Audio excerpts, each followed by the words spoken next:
En el nombre del Padre, y del Hijo, y del Espíritu Santo. Amén. Amén. Padre nuestro que estás en los cielos, santificado sea tu nombre. Venga a nos tu reino. Hágase tu voluntad así en la tierra como en el cielo. El pan nuestro de cada día, danoslo hoy, perdona nuestras Perdona nuestras deudas, así como deudas, así perdonamos como nosotros perdonamos a nuestros deudores. No nos dejes caer en tentación y luego todo a mal. Amén. Dios te salve María, llena eres de gracia, el Señor es contigo.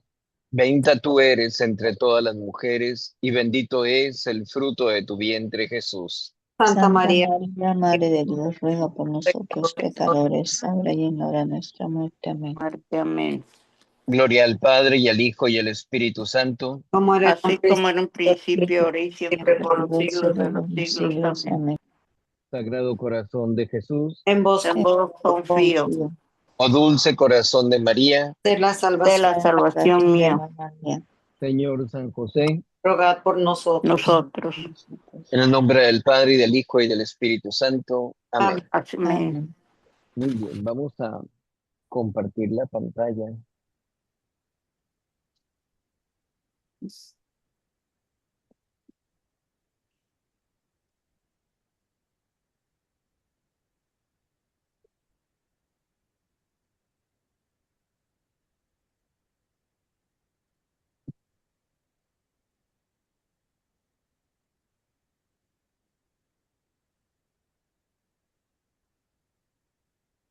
Bueno, gracias a Dios podemos continuar ahora con el curso. Vamos a terminar ya de ver los profetas menores.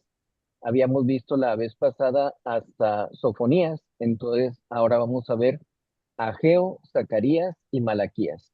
Que son los tres que nos restan para esta ocasión. Eh, Vamos entonces a tener una sesión un poquito corta porque ya son los últimos que nos tocan y ya para la próxima, con el favor de Dios, pues veríamos el Nuevo Testamento, ya iniciaríamos con el Nuevo Testamento. Entonces, sobre el profeta Ageo, Ageo puede ser escrito con H o sin H, ¿verdad? Depende de cuál Biblia es en la que se basen, pero ordinariamente se escribe sin H, aquí viene con H. El libro de Ageo pues fue escrito aparentemente por él en el año 520 antes de Cristo, poco después del regreso de los judíos del exilio babilónico. ¿Se acuerdan que pues habían sido llevados por Nabucodonosor a Babilonia? Ya luego regresan y es entonces cuando está situado este libro. Tras el retorno de los judíos a Jerusalén, el pueblo empieza a reconstruir Jerusalén, pero debido a la falta de motivación y diversas dificultades, la reconstrucción del templo de Jerusalén fue suspendida. Hay que tomar en cuenta, como hemos dicho antes, que este templo ha sido reconstruido en diferentes ocasiones. Por diferentes motivos ha sido destruido, lo han reconstruido hasta que en el año 70, pues por el rey Tito, fue por el general Tito, fue destruido y hasta la fecha ya no lo han vuelto a reconstruir, a pesar de los intentos que han hecho, ¿verdad? Entonces, Ageo como profeta en ese entonces, en el año 520 antes de Cristo, exhorta al pueblo y a sus líderes a reanudar la obra, recordándoles la importancia de poner a Dios en primer lugar. También profetiza que a pesar de las dificultades presentes, la gloria del nuevo templo será mayor que la del antiguo. Ageo enfatizó que Dios bendecirá el trabajo del pueblo que obedecen su voluntad y construyen el templo con diligencia. Entonces, prácticamente este libro a lo que se aboca es a estar motivando al pueblo judío a reconstruir el templo de Jerusalén. ¿Cuáles son los personajes? Pues obviamente Ageo, que es el profeta que exhorta al pueblo de Judá a reconstruir el templo. Zorobabel, gobernador de Judá, descendiente de David, que él lidera esa reconstrucción del templo. Está también Josué, no es Josué el sucesor de Moisés, otro Josué, este es sumo sacerdote, que también colabora en la dirección del pueblo durante la reconstrucción del templo. Y el pueblo de Judá, que es el remanente que regresa del exilio babilónico y es llamado a reconstruir el templo. ¿Qué nos deja como aprendizaje este libro, que es un libro muy pequeño? Ageo exhorta al pueblo de Judá a reconstruir el templo de Jerusalén, destacando que la obediencia a Dios traerá bendiciones y prosperidad para el pueblo. Fíjense cómo esto es un aprendizaje que nos debe quedar bien claro a nosotros, porque es algo que se vuelve una constante en el Antiguo Testamento y sobre todo en el mensaje que dirigen los profetas. Obedezcan a Dios y Dios les va a dar bendiciones, les va a dar prosperidad y pues todo va a mejorar. Entonces, en nuestra vida así es. Dios nuestro Señor premia nuestra fidelidad, nuestro esfuerzo, nuestros sacrificios. Nada se queda sin recompensa. Entonces, es un aprendizaje que nos debe quedar no nada más para ver el libro de Ageo, sino para nuestra vida práctica, para nuestra vida permanentemente. ¿Qué nos enseña este libro de Ageo? Primero, sobre la reconstrucción del templo. Dios llama al pueblo a reanudar su obra. Era la obra más importante, la obra más grande del pueblo judío. Había sido destruido, no podía quedar destruido entonces. Tenían ellos que reanudar esa obra, tenían que realizar esa reconstrucción porque era la forma de manifestar que ellos eran fieles a Dios, que ellos ponían a Dios como primer lugar de todas sus obras y obviamente pues que todo tendía a agradar a Dios nuestro Señor, ¿verdad? Entonces por eso es el llamado principal que dirige el profeta Ageo. Se busca priorizar a Dios. El pueblo cuidaba de sus casas, pero descuidaba la casa de Dios.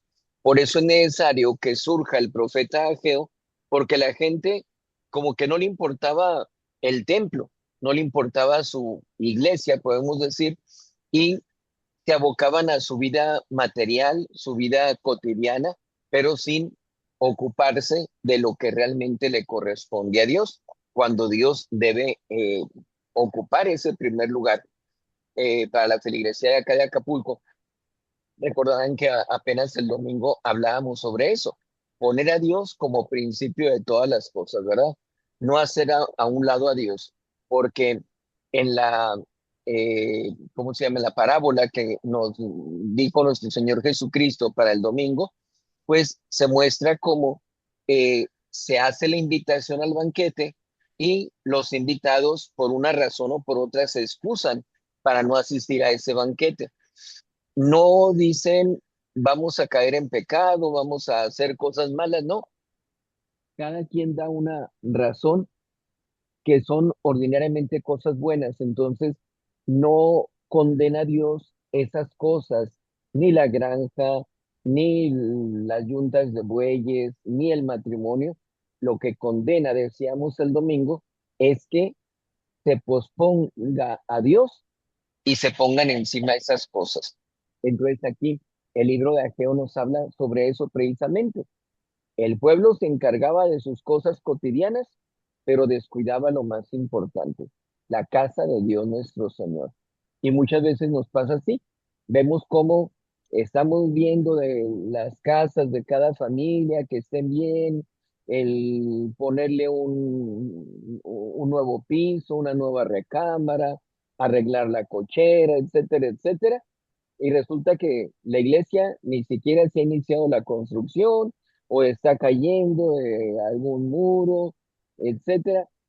No le damos esa prioridad a la casa de Dios nuestro Señor. Entonces, el libro de Ageo es así, exacto, para que podamos ver. Tenemos que priorizar, tenemos que poner en un primer término a Dios nuestro Señor. Esa tibieza espiritual, ese distanciamiento de las cosas de Dios, pues tiene consecuencias. La falta de bendiciones proviene de haber olvidado a Dios. Entonces, no es nada más el hecho de que hacemos a un lado a Dios, sino que cuáles son las consecuencias, qué nos va a traer de castigo, eh, simplemente como resultado de esa falta de unión con Dios. Esa tibieza pues hace que no recibamos infinidad de bendiciones que Dios nuestro Señor nos quiere otorgar, que muchas veces Dios sí envía las bendiciones, pero no estamos nosotros con la disposición para recibirlas. Nos otorga sus gracias, pero no correspondemos a ellas. Por eso tenemos que darle el lugar a Dios que le corresponde. Se hace un llamado a la obediencia. El pueblo escucha la voz del Señor y se convierte. Entonces, por eso Ageo, como representante de Dios nuestro Señor, tiene que estarles hablando.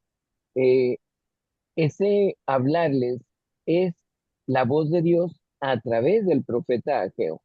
Recordarán ustedes lo que pasó con Jonás, cómo Jonás les avisa que va a destruir Dios el pueblo de Nínive, pero ellos escuchan la voz de Jonás, se dan cuenta de sus pecados, se arrepienten, se convierten y Dios los perdona. Entonces, cuando escuchamos la palabra de Dios y nos convertimos, corregimos nuestros errores, nos acercamos a Dios, pues eso tiene una recompensa, ¿verdad? Entonces, aquí se hace ese llamado por parte de Ageo a la obediencia del pueblo judío. Y hay una promesa de gloria futura. La gloria del nuevo templo será mayor que la del primero. Entonces, eh, no solamente es, vamos a construir otra vez el templo, sino que va a ser un templo más esplendoroso. Y ese templo debe ser un simbolismo también de nuestra alma, que estamos construyendo nuestra vida espiritual, que nuestra alma va siendo edificada en base a las virtudes, a las gracias que recibimos de Dios nuestro Señor, y perdón, también más esplendorosa cada vez. Entonces, nuestra alma tiene que estar siempre unida a Dios nuestro Señor y gozar de mayor gracia, pues va a significar para la otra vida, la vida eterna, pues mayor gloria todavía en el reino de los cielos. ¿Cuál es la idea clave de este libro de Ageo? Cuando Dios ocupa el primer lugar, todo lo demás encuentra su verdadero orden, ¿sí? Si nosotros le damos a Dios el lugar que le pertenece, vamos a tener el orden en el trabajo, en la escuela, en la familia, en la casa, en los negocios, en todo. Por eso nuestro Señor Jesucristo nos dice, buscad primero el reino de Dios y su justicia, y todo lo demás se os dará por añadidura. Es importante siempre que comprendamos que no se trata de nada más, hagan lo que les corresponde, pongan a Dios en primer lugar y hasta allí, sino todo lo demás, todo por lo que se afanan y que nunca llegan a alcanzar, todo eso se les va a dar por añadidura. Porque como decimos, es la recompensa que Dios nuestro Señor otorga precisamente porque se le coloca a Dios en ese primer lugar. ¿Cuál es la frase clave o el versículo clave que tenemos de este libro de Ageo? Dice Ageo en el capítulo 1, versículo 4. ¿Es acaso tiempo de habitar vosotros en casas artesonadas, mientras esta casa permanece en ruinas? Señalándoles obviamente pues la casa de Dios, el templo, ¿verdad? O donde tendría que estar el templo. O sea, es justo que ustedes vivan tranquilamente, cómodamente, incluso hasta con lujos, y la casa de Dios permanezca en ruinas. Entonces, así tenemos que ver nosotros también. Es justo que nos ocupemos de nuestras cosas materiales y nos desatendamos de lo que es realmente la casa de Dios nuestro Señor y todo lo que corresponde a Dios. A Dios tenemos que darle el primer lugar. Fíjense cómo este libro de Ageo nada más tiene 2 capítulos. En el primer capítulo es donde Dios les llama para reconstruir el templo. Y en el segundo capítulo donde les hace la promesa de las bendiciones y la futura gloria del templo. Nada más. Es todo lo que corresponde a este libro de Ageo. Por eso decíamos, los profetas menores, pues son los que escribieron menos, no que sean menos importantes. Era muy importante para ese tiempo la reconstrucción del templo de Jerusalén, porque eso mostraba la espiritualidad del pueblo, el poder corresponder a ese llamamiento que les había hecho Dios nuestro Señor para ser el pueblo elegido. Hemos dicho, Dios nuestro Señor nos llama a una cosa o a otra. En ocasiones ese llamamiento es la vocación a un estado de vida, celibato, vida religiosa, vida matrimonial, sacerdocio, pero ¿cómo correspondemos nosotros a esa vocación, a ese llamado que nos hace Dios? En ocasiones no nos interesa cuál es la voluntad, cuál es el llamado de Dios. Nos interesa cuál es mi voluntad, qué es lo que yo quiero hacer, en dónde me quiero yo quedar, qué es lo que se me hace más cómodo. Y a la postre puede ser lo peor todavía, ¿verdad? Lo más difícil, lo más penoso, lo que implica mayores sufrimientos. ¿Por qué? Porque no era la voluntad de Dios. Entonces, allí es donde uno se equivoca en la elección de vida porque no sigue la voluntad de nuestro Señor. Entonces, tenía vocación para la vida sacerdotal y resulta que se fue por la vida matrimonial. Tenía vocación para la vida religiosa y se va por el celibato porque le da miedo abrazar ese estado de vida. Situaciones por el estilo, ¿verdad? Entonces, muchas veces son situaciones carnales, veces son cuestiones de comodidad, pereza, etcétera. Pero al final de cuentas no se corresponde a ese llamamiento que hace Dios.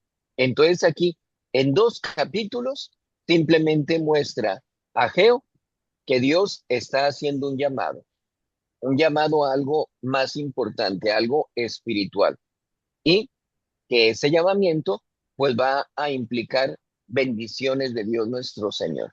Entonces, eso es para todos los órdenes de nuestra vida. Pasamos entonces al libro de Zacarías, profeta.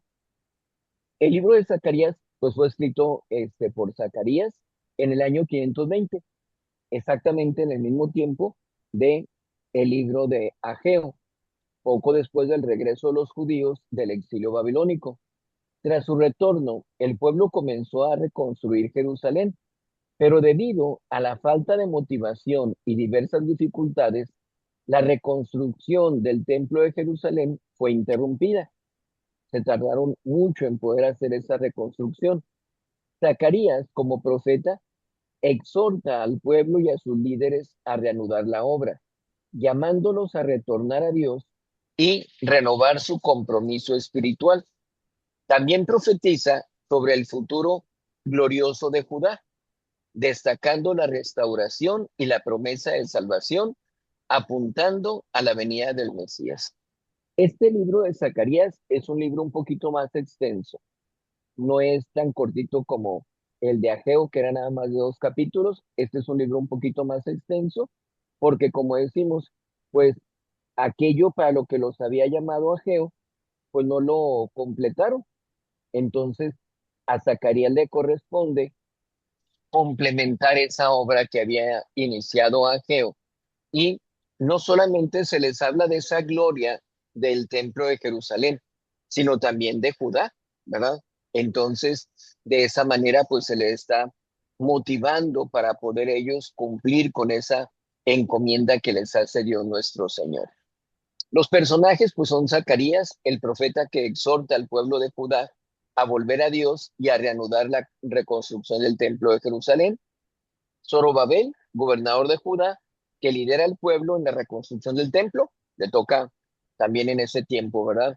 Mientras está el profeta Zacarías. Josué, también de ese mismo tiempo, tuvo sacerdote quien también guía al pueblo y trabaja junto con Zorobabel. Y el pueblo de Judá, el remanente que regresa del exilio babilónico y es llamado a renovar su compromiso con Dios. Si se fijan, es muy semejante lo que decimos de Zacarías a lo que habíamos dicho de Ageo, porque puede ser al mismo tiempo, es la misma situación que se estaba viviendo. ¿Cuál es el aprendizaje que nos deja? Zacarías insta al pueblo de Judá a reconstruir el templo de Jerusalén y volver a Dios, enfatizando que la obediencia traerá bendiciones, restauración y esperanza para el futuro. Entonces, como decimos, son muy semejantes, ¿verdad? Ca- Cada quien con sus propias palabras, pero tienen básicamente el mismo objetivo: sacar de esa negligencia, de esa tibieza espiritual al pueblo judío para que puedan corresponder a las bendiciones de Dios nuestro Señor. Entonces, aquí en este caso vemos cómo a Zacarías le corresponde hacer esta obra que había iniciado el profeta Ageo. ¿Qué nos dice este libro de Zacarías? Hay un llamado a la conversión de Zacarías, o Dios a través de Zacarías: volveos a mí y yo me volveré a vosotros. Como diciendo, yo no les brindo las bendiciones porque ustedes no están conmigo. ¿Qué les he dicho yo en muchas ocasiones? Cuando una persona vive en pecado mortal, es enemigo de Dios nuestro Señor.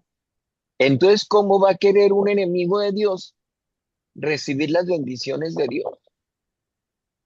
Sería como un padre con su hijo que es desobediente, que es irrespetuoso, que es vicioso, pandillero, etcétera, y que su papá lo tratara con todos los cariños del mundo. Pues sería absurdo, ¿verdad? Y malo que el papá actuara de esa manera, como tristemente en ocasiones pareciera que así sucede. Entonces, aquí nuestro Señor muestra esto: volveos a mí, que se haga esa conversión, que se haga ese cambio de su conducta, que me pongan a mí en el lugar que me corresponde, que es el primero por encima de todo, y yo me volveré a vosotros.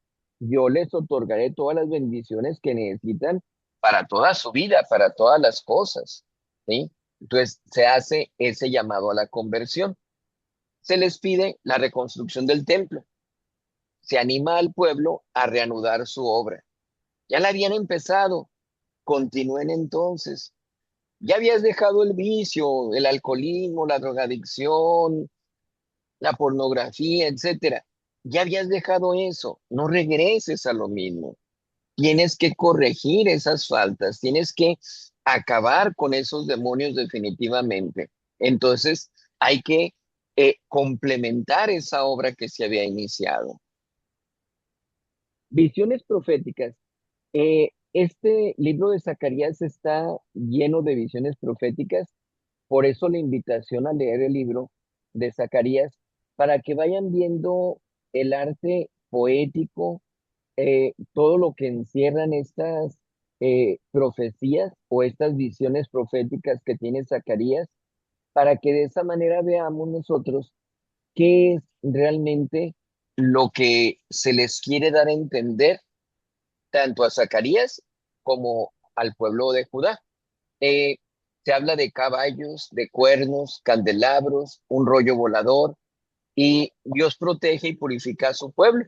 Entonces, cuando se habla de los caballos, pues se habla de todo lo que, ¿se acuerdan ustedes que en el Apocalipsis se habla de los jinetes del Sí, Apocalipsis, ¿verdad? sí. Entonces, en este caso se habla de caballos, y los caballos tienen pues un significado de cuál es la forma en que Dios actúa para con el pueblo judío, ¿verdad?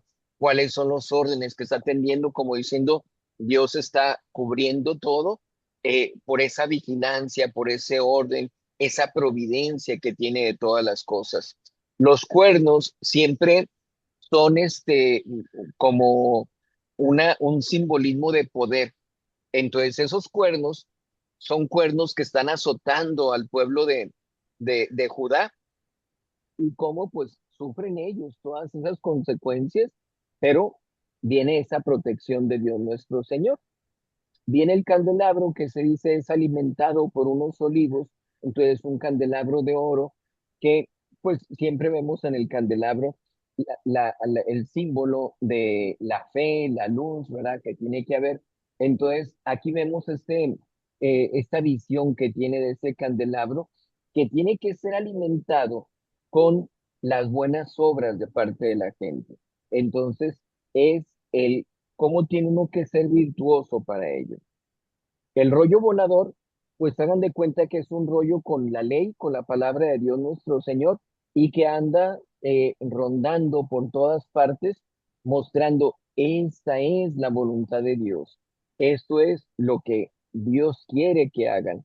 Como diciendo, no es nomás para los sacerdotes, no es nomás para los del pueblo de Leví, no, no, no, es para todo mundo. Entonces, todos tienen que tener ante su mente y en su corazón la ley de Dios nuestro Señor, cumplir con sus mandamientos. Y obviamente en consecuencia de todo esto, pues se muestra cómo Dios protege y purifica a su pueblo. Pero ojo, Dios protege a su pueblo, pero el purificarlo ordinariamente conlleva pues que hay castigos, que hay pruebas, que hay necesidades, que hay adversidades. Es la forma en que se va purificando el pueblo. Es la forma en que ellos reconocen que necesitan forosamente de Dios nuestro Señor. Entonces, hay una protección que Dios brinda a su pueblo, pero también a través de esa purificación. Por eso, no debemos ver los libros de las Sagradas Escrituras, sobre todo hablar del Antiguo Testamento, como si Dios actuara de manera mágica, fantasiosa, nada más brindando protección. No, o sea, Dios es inmutable, es el mismo para Antiguo y Nuevo Testamento, es el mismo Dios de siempre. Entonces, Dios brinda una protección, es la divina providencia, pero en ocasiones esa divina providencia se tiene que manifestar en base a las pruebas, a las adversidades. Y como muestra hemos visto el libro de Job, ¿verdad? Como Job siendo incluso elogiado por Dios nuestro Señor, que eso es muy notorio, cómo Dios está hablando bien de Job. ¿Quién pudiera recibir esos elogios de parte de Dios como lo hizo con Job, ¿verdad? Pero aún así, a pesar de esos elogios que dirige Dios sobre la persona de Job, pues lo tiene que purificarlo, tiene que someter a esas adversidades. Entonces, para purificarnos, para perfeccionarnos, tenemos que pasar también en ocasiones por esas duras pruebas, por esas adversidades, siempre con la confianza de que es la forma en que Dios nos protege. Porque hay ocasiones en que precisamente por estar poniendo tanta atención en esos problemas, en esas dificultades, a las tentaciones ni le hacemos caso, no nos dejamos llevar por ella. No me importa la tentación porque estoy atendiendo este problema. Entonces, es la forma en que Dios está brindando una protección.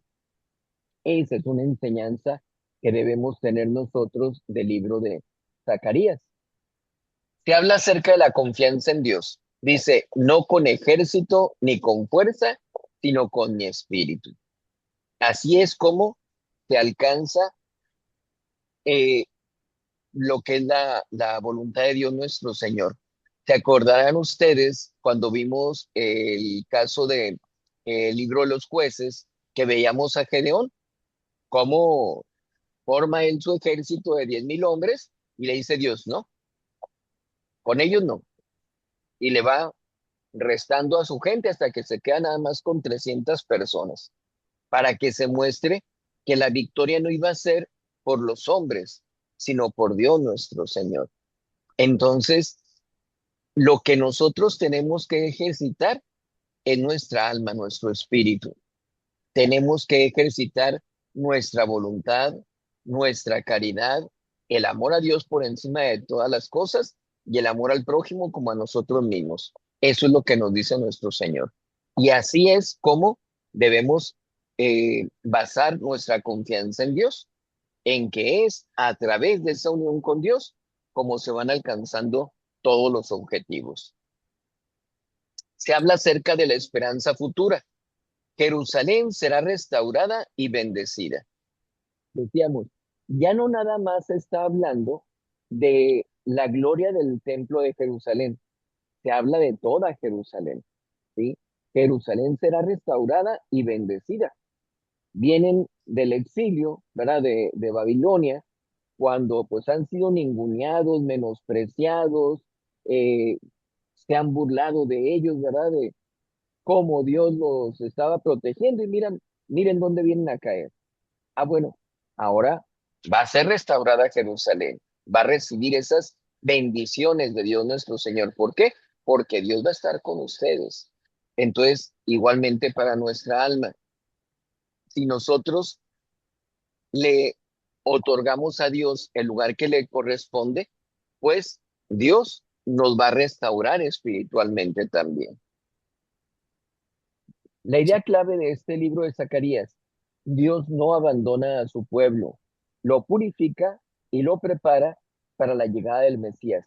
Y ojo, porque aquí el libro de Zacarías ya nos empieza a hablar también acerca de la venida de nuestro Señor Jesucristo. Entonces, como decimos, los profetas nos están preparando para llegar precisamente a el Nuevo Testamento, a la venida de nuestro Señor.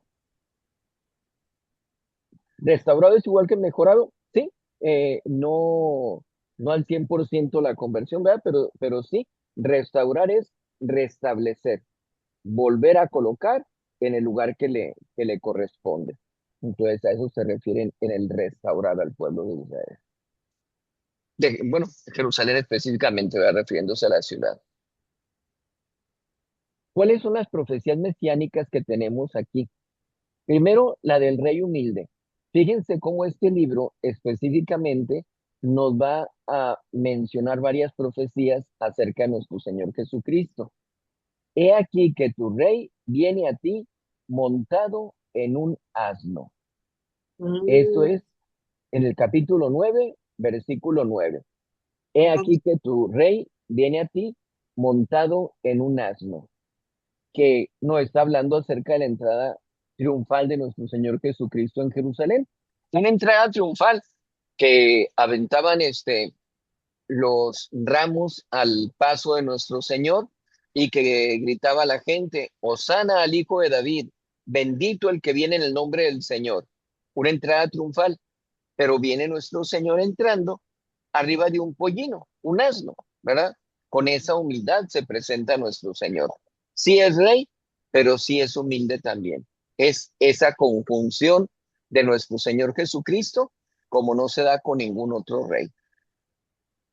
Las 30 monedas de plata, precio pagado por el pastor, es lo que se menciona aquí en el libro de Zacarías. Y recuerden que ese es el precio pagado por los esclavos. Y es el precio que le pagaron los sumos sacerdotes a Judas Iscariote por nuestro Señor Jesucristo. 30 monedas de plata. Y también aquí se habla de que nuestro Señor le dice a Zacarías que aviente esas monedas al templo, ¿verdad? Entonces, ¿qué es lo que hace Judas Iscariote? Va y les dice, entregado a una persona inocente, y eso de nosotros queda, allá tú. Y entonces tira las monedas en el templo, pero va y se ahorca, se suicida Judas Iscariote. Entonces, aquí vemos esa alusión a esa traición de Judas desde el mismo libro de Zacarías, decimos año 520 antes de Cristo. Pater, Viene, buenas noches. buenas noches, Pater, yo tengo una pregunta. dígame. No sé si sea tonta o no sé, ¿verdad? A lo mejor es cuestión de mi ignorancia. Bueno, yo sé que la misericordia de Dios es muy grande. Entonces, si Judas hubiese vendido a nuestro Señor Jesucristo y se arrepiente de todo corazón y va y les avienta las monedas a los sumos sacerdotes y no se hubiese suicidado, ¿Dios lo hubiese perdonado, Padre? Sí, definitivamente que sí.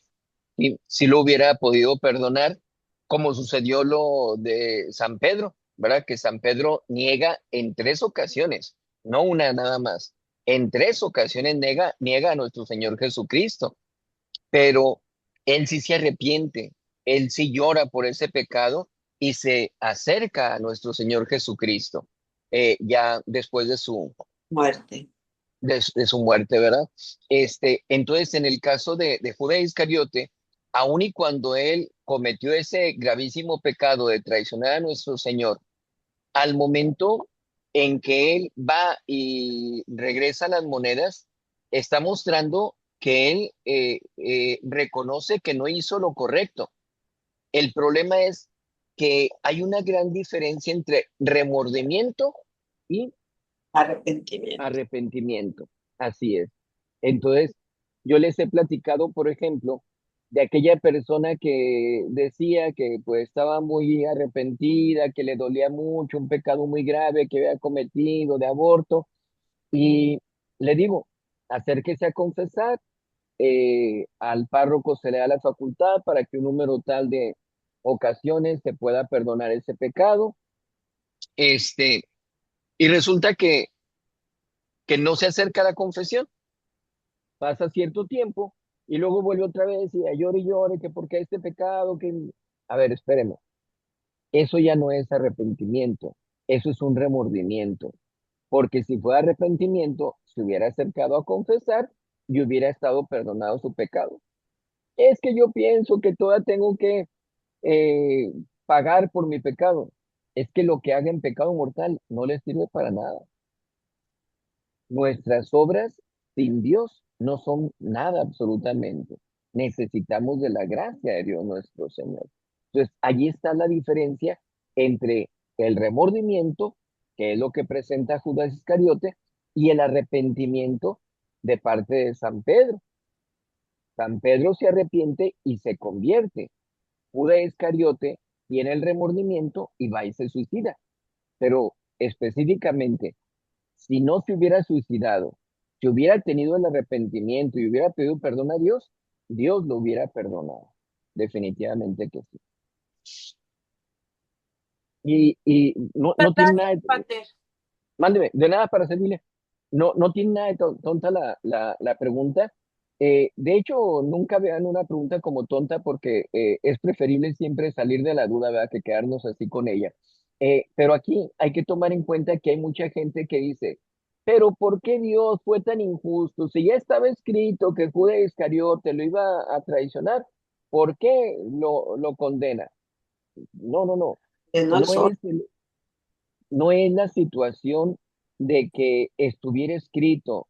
Yo les insisto, hablamos de que hay un destino, de que las cosas están escritas en el libro de la vida, que significa que Dios las conoce. Dios Sí. ve todo en una sola vista, ¿verdad? Para Dios no hay ni pasado ni futuro. Todo es un eterno presente, ¿sí? Entonces, no es que Dios hubiera determinado a Judas para que lo traicionara, no, lo hizo voluntariamente, voluntariamente lo traicionó y voluntariamente fue y se suicidó, ¿sí? Nadie lo manipuló para hacerlo, él lo hizo todo voluntariamente, ¿sí? Ahí es donde Entonces, interviene su libre albedrío, ¿verdad, Pater? exacto, así es, sí, sí, es la libertad que Dios nuestro Señor respeta de nosotros, ¿verdad? Nos ha creado libres, Él respeta entonces esa libertad. La siguiente profecía es del traspasado. En el capítulo 12 dice, mirarán al que traspasaron.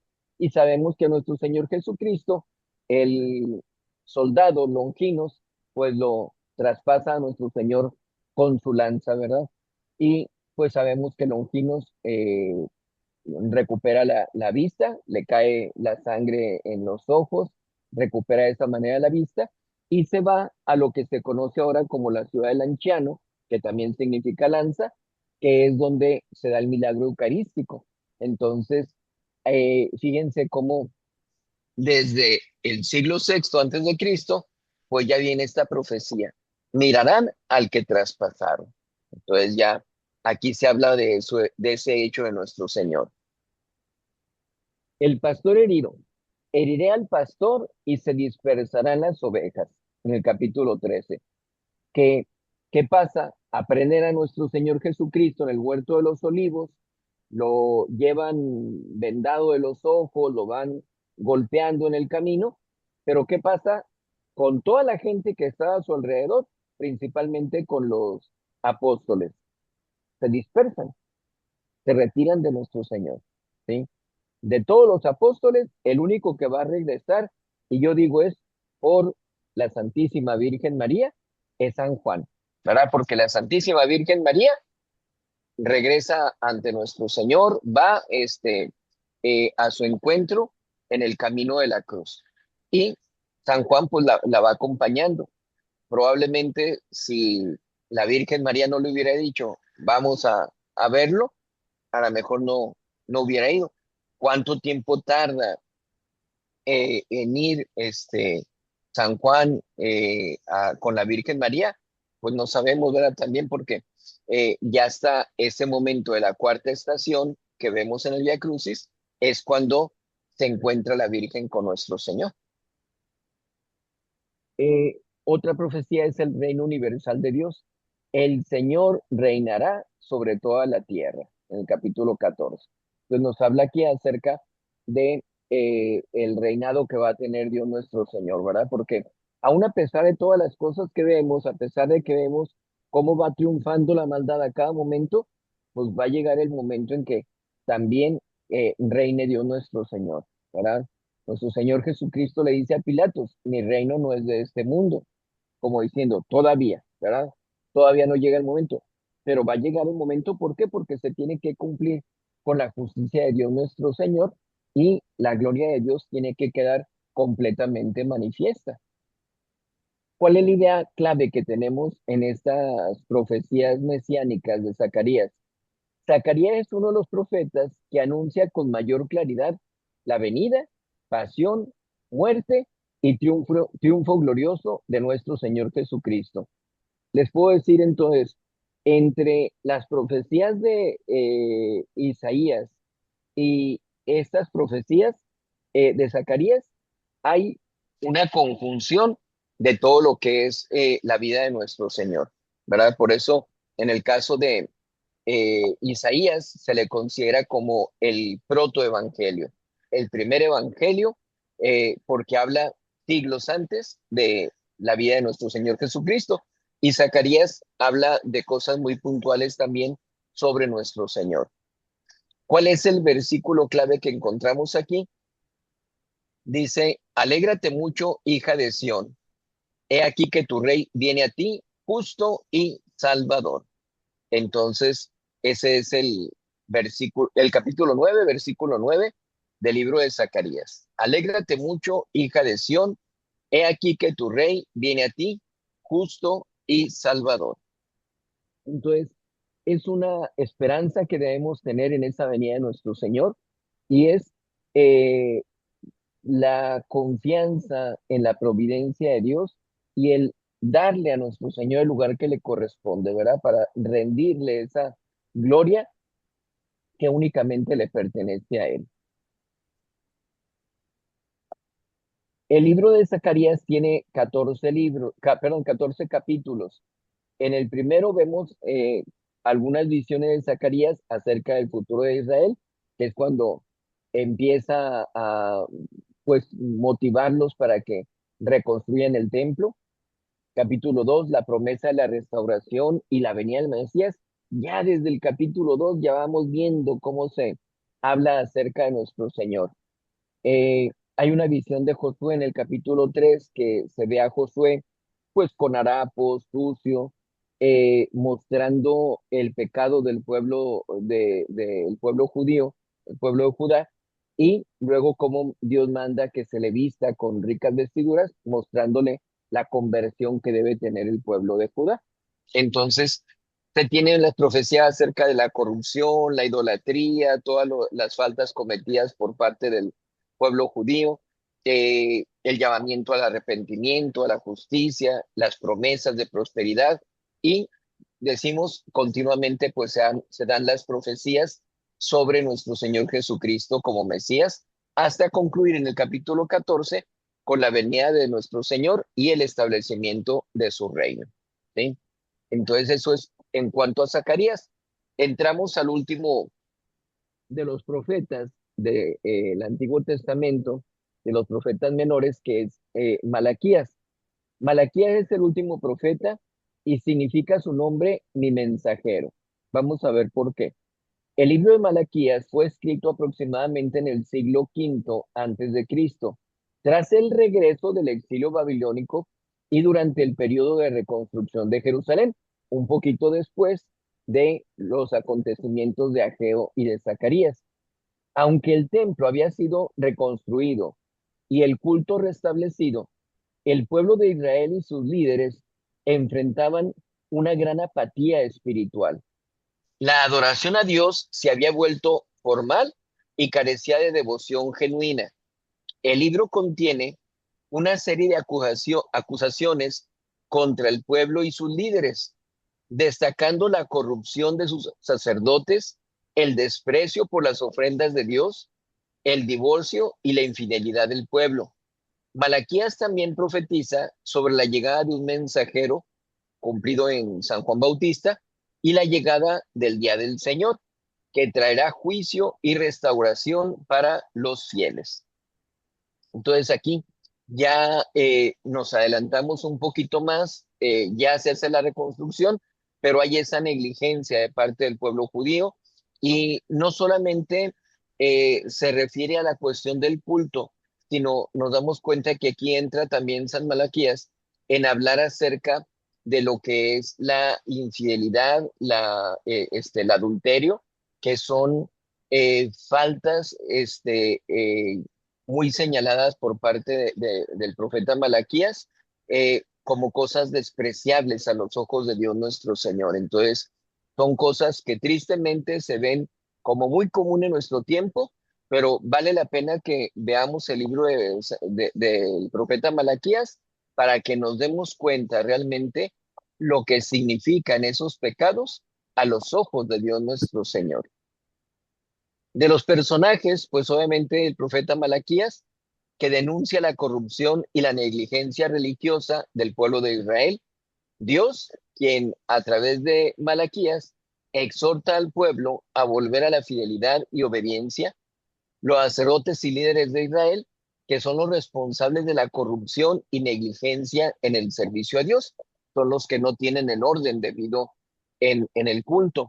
Y el pueblo de Israel, que a pesar de las bendiciones de Dios, como siempre, se había apartado y descuidado sus responsabilidades espirituales. ¿Cuál es el aprendizaje que nos deja este libro? Malaquías exhorta al pueblo de Israel y a sus líderes a arrepentirse y regresar a la fidelidad a Dios, prometiendo la llegada de un mensajero y el juicio divino sobre los impíos, mientras que los justos serán restaurados. Fíjense cómo retomamos esa situación de el castigo para los malos, el premio para los buenos, ¿verdad? Es uno de los misterios esenciales que tenemos que reconocer nosotros. Se le llama la remuneración. Es de lo principal que tenemos que ver, que Dios, a final de cuentas, castigará a los malos con el infierno y premiará a los buenos con el cielo. Entonces es el aprendizaje que nos da el libro del profeta Malaquías.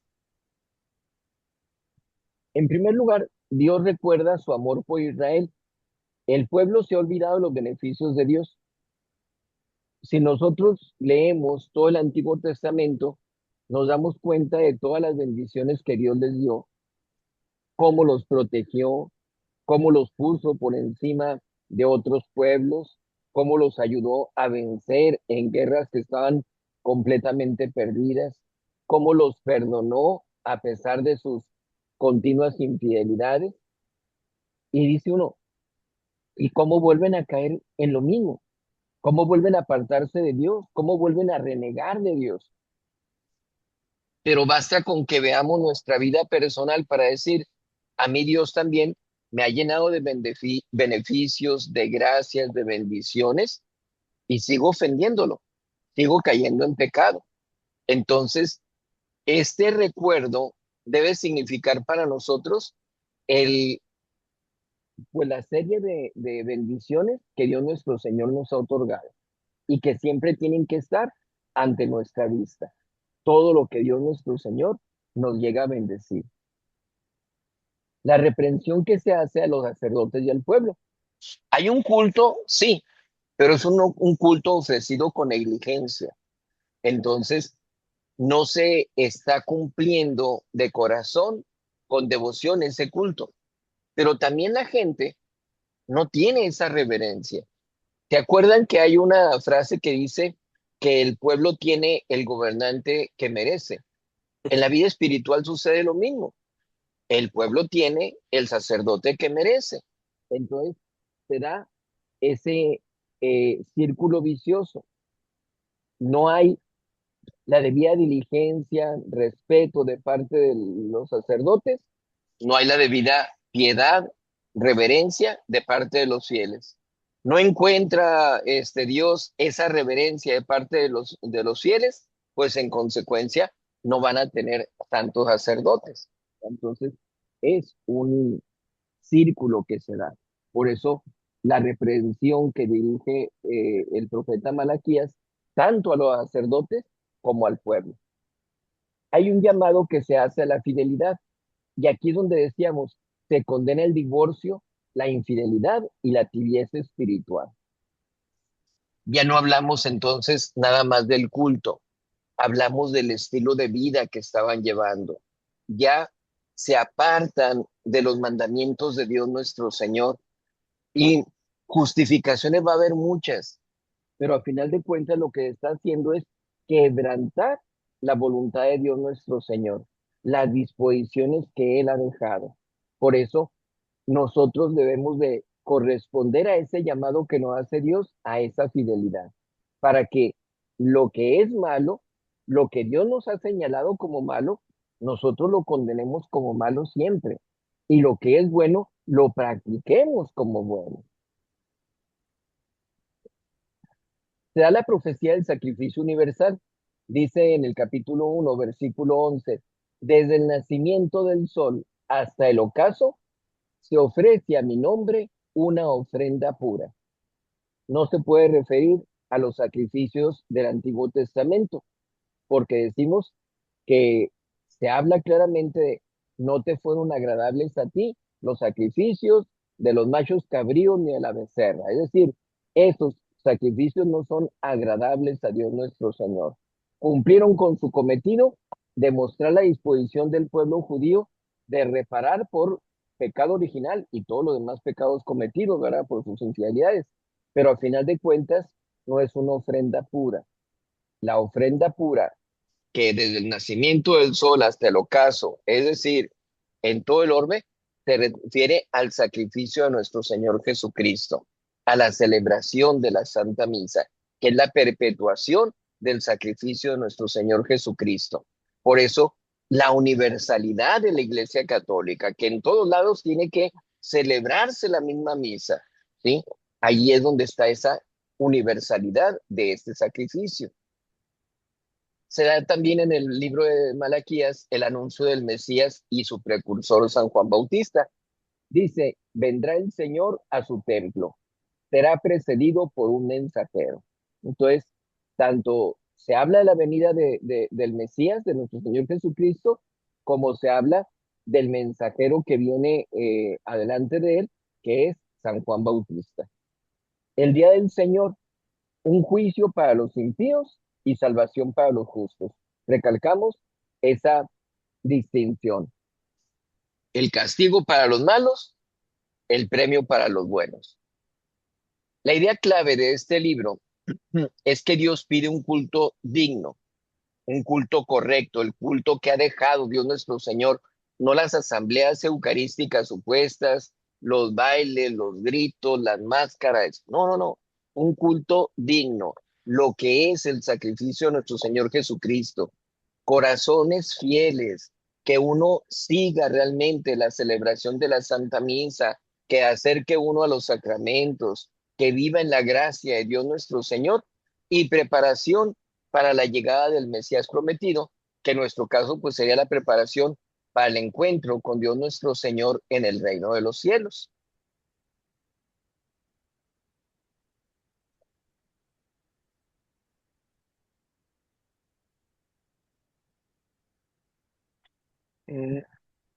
Gina, si me puede explicar, me dice la pregunta, ¿podría hablarnos si hay tiempo de los tipos de bautismo según el Santo Evangelio? ¿A qué se refiere? ¿Qué quiere decir con esa pregunta?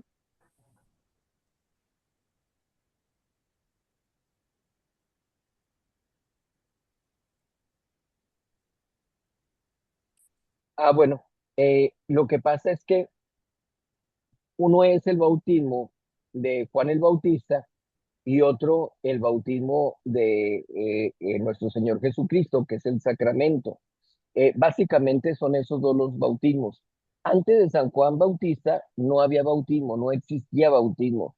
Eso lo tienen que tomar en cuenta porque los protestantes son muy mañosos, engañan a la gente y dicen, ¿por qué nuestro Señor Jesucristo se bautizó ya de grande y no de chiquito? Pues porque no había bautismo cuando estaba chiquito. San Juan Bautista es el primero que bautiza y es 6 meses mayor que nuestro Señor Jesucristo.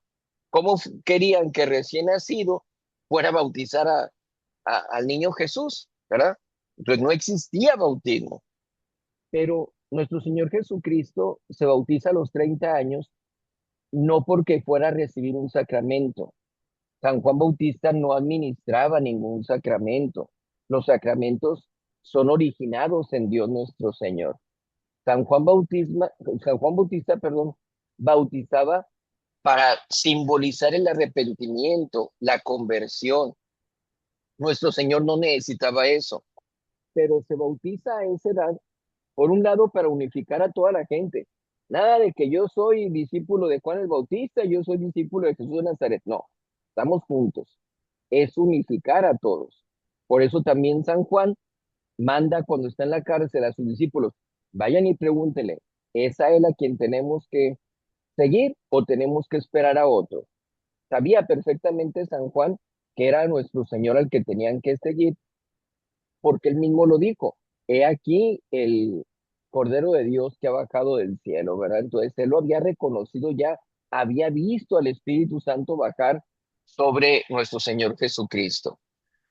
Entonces, por eso San Juan Bautista quería que nuestro Señor lo bautizara a él, pero le muestra a nuestro Señor que él tenía que bautizarlo, que se tenía que cumplir su voluntad. Entonces, ese es un bautismo nada más de preparación para la venida de nuestro Señor. Y nuestro Señor deja el bautismo, que es un sacramento, que nos quita el pecado original y nos da la gracia santificante, cosa que no pasaba con el bautismo de Juan el Bautista. Entonces, esa es la gran diferencia. Y lo vemos, por ejemplo, cuando San Pablo se encuentra con aquella comunidad que les dice que ya están bautizados. Dice, pues, ¿quién los bautizó? Es que tenemos el bautismo de Juan el Bautista. No, le dice San Pablo, ese bautismo no es el que tienen que recibir. El bautismo que tienen que recibir es el bautismo de Jesucristo. Entonces, ahí los bautiza porque realmente no estaban bautizados. El bautismo de Juan Bautista era nada más Bueno, una figura, una preparación para el bautismo de nuestro Señor Jesucristo, que es el bautismo que tenemos dentro de la Iglesia Católica. Sí, el bautismo de nuestro Señor Jesucristo es el mismo del Espíritu Santo. Así es. ¿Por qué? Porque lo establece nuestro Señor Jesucristo y a través del bautismo pues recibimos el Espíritu Santo y de esa manera se nos quita el pecado original. ¿Ok? Bien, entonces el versículo clave que encontramos aquí en este libro de Malaquías es, he aquí que envío mi ángel y preparar el camino delante de ti. En el Nuevo Testamento lo venimos a ver también ese mismo libro para servirle, esa misma cita, perdón, y es pues algo importante de este libro de Malaquías, ¿verdad? Que ya nos está hablando acerca de San Juan del Bautista, que viene a preparar el camino para la llegada de nuestro Señor Jesucristo. Bien, tenemos nada más 4 capítulos del libro de Malaquías profeta.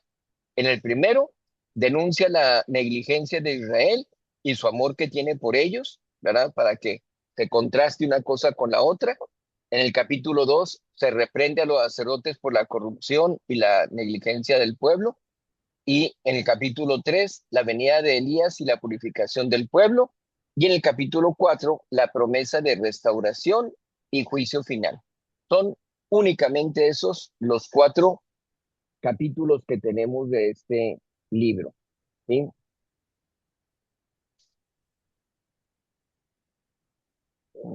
Ok, dejamos de compartir pantalla.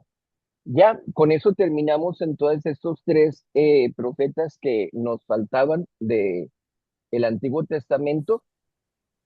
Y ya para el próximo, la próxima quincena, no, pero la próxima semana, veríamos entonces el caso del Nuevo Testamento, ¿verdad? Empezamos ya con pues pasajes más conocidos por nosotros que a través de la misa los vemos continuamente y pues entramos en lo que es realmente para todo lo que nos hemos venido preparando con el Antiguo Testamento. Entonces, realmente yo les he dicho, cuando queremos estudiar las Sagradas Escrituras, la recomendación es empezar por el Nuevo Testamento, ¿verdad? Cuando lo hacen de manera particular. Entonces, vamos a entrar a esa parte para que nos emocione, para que nos llene de amor por nuestro Señor y por toda su doctrina y que nos animemos a cumplir con ella perfectamente. Entonces, hasta ahí concluimos entonces con la sesión de este día. Nos vemos con el favor de Dios la próxima semana. No sé si tengan alguna duda, alguna pregunta antes de irnos. No. ¿No? Perfecto. Entonces terminamos con una oración. En el nombre del Padre, y del Hijo, y del Espíritu Santo. Amén. Amén. Dios te salve María, llena eres de gracia, el Señor es contigo. Bendita tú eres entre todas las mujeres, y bendito es el fruto de tu vientre, Jesús. Santa Santa María, María, Madre de Dios, ruega por nosotros los pecadores, ahora y en la hora de nuestra muerte. Amén. Gloria al Padre, y al Hijo, y al Espíritu Santo. como era Como en era en Como un era en principio, es ahora y ahora y siempre, será por los siempre, por siglos los de siglos los de los siglos. siglos. Amén. Amén. Ave María Purísima. sin Sin pecado, Sin pecado pecado original concebida. concebido. En el nombre del Padre, y del Hijo, y del Espíritu Santo. Amén. Amén. Amén. Que Dios les bendiga. Muchas gracias por su asistencia para esta ocasión. Y Sí. nos vemos con el favor de Dios para la próxima Hasta semana. luego, Padre. Hasta Gracias, luego. Padre, que Dios les descansen. bendiga. Para servirles, Hasta que le luego. damos bien. Hasta luego.